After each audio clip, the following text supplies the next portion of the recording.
Hello and welcome to Wisdom Trek. This is Guthrie Chamberlain and I'm your guide to wisdom. Thank you for joining us for our 7-day-a-week, 7 Minutes of Wisdom podcast. Each day I will provide you with bite-sized nuggets of wisdom that if consumed and applied will become part of the very fabric of who you are. As with any significant changes in life, it will take time, but the changes that will result from this wisdom will start to take root and grow into a large and solid tree. This is day 51 of our trek, and today we're going to look at how to deal with those issues in life that are thrust on us, especially when we have little or no control over them. We are recording our podcast from our studios at the Big House in Marietta, Ohio. Being able to work from our newly renovated office on the second floor is a real blessing. The new large windows provide a nice view to work from. I will include a couple of the pictures of our new office view, so please check out the journal at wisdom-trek.com. After spending the last 9 days of focusing on how changing your thinking can dramatically change your life, today we are going to put our newly learned information into practice. So let's break camp today and head out on the trail. As we are hiking along today, with our new knowledge gained from the 12 waypoints, our plan is to make use of this knowledge on our 20-mile trek today.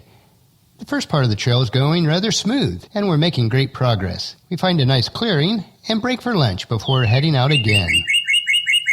As we're heading down the trail, suddenly we see dark clouds in the horizons that look rather ominous in the direction that we are heading. But we must move on toward our destination. As we continue on, the wind picks up and starts to blow dust and twigs against us.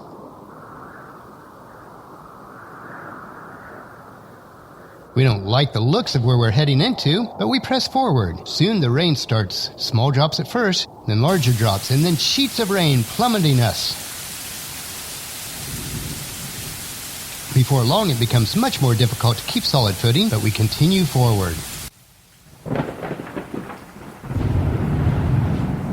As we head down into a ravine, about 100 yards in front of us, we hear and then see a rush of water from a flash flood. It completely obliterates the trail that we're supposed to take. Now what do? We don't want to go back, for that does not lead to our destination. And for now, we can't go forward. At this time, we don't have a safe trail in front of us. Is it time to panic, to give up, to wish we had never headed out today? Now, none of those options will help. And such it is with life sometimes. When we run into those unforeseen events, we must put into practice all of the thinking skills that we have just learned this last week. Crises and hardships are part of everyone's life, and some of them are unavoidable.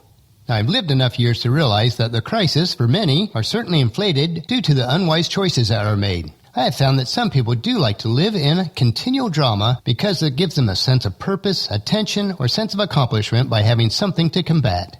I see this in personal and business situations quite frequently. Now, regardless if the crises are self-imposed or completely out of your control, how you deal with it from this point on is your choice. The tools that we gain each day on Wisdom Trek will help navigate life when it becomes too treacherous, as in our story today. None of us are immune to crisis, whether it's health, wealth, relationship, or other types of crisis. Some of the crises can be inflamed by our own decisions or choices in each of these areas, but others are completely out of our control. I'd like to share a story on a personal and business level. We have recently experienced 2 such storms.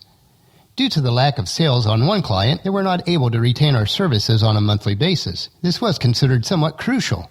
And within a month of that, another client that is in the oil and gas industry has been hit hard with a 60% reduction on crude oil and natural gas prices over the process of the last 12 months. While we are going to maintain this client based on our collaboration with him, we have agreed to a 60% reduction in our fees, at least until the oil and gas industry recovers.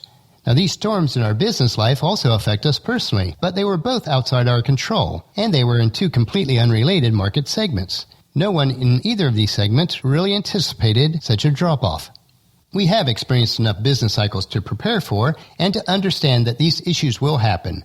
As they do, it also impacts our personal lives. But because of this, we know that there is always sunshine after the storms. With some pre-planning and by the grace of God, a construction project in Arizona that has been in planning stages for over 3 years has finally been approved, and construction is beginning this month. So that'll help some. And Paula and I have planned diligently to make sure that we do have options and choices when these tempests of life do hit us.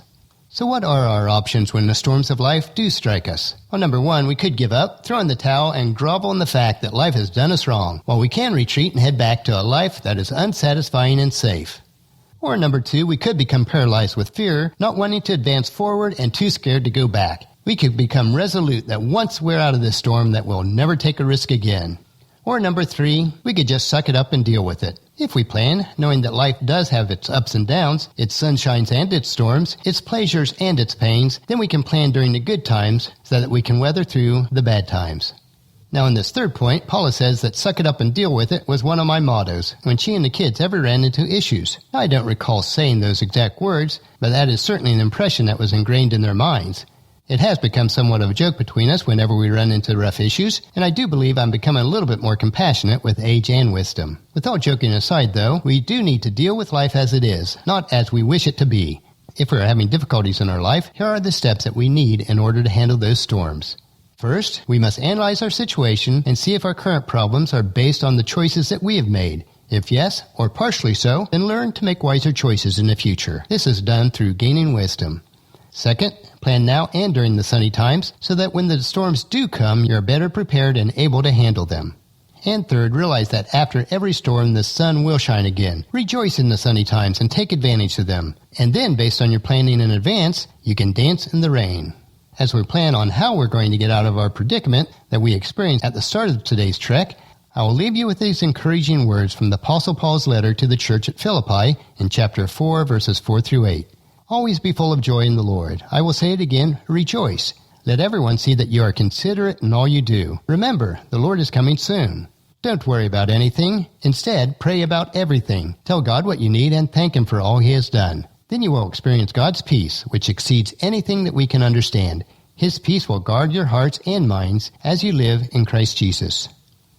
Well, that'll finish our podcast for today. If you've missed any of our previous podcasts, please check out Wisdom Trek at iTunes, Stitcher, SoundCloud, or at wisdom-trek.com.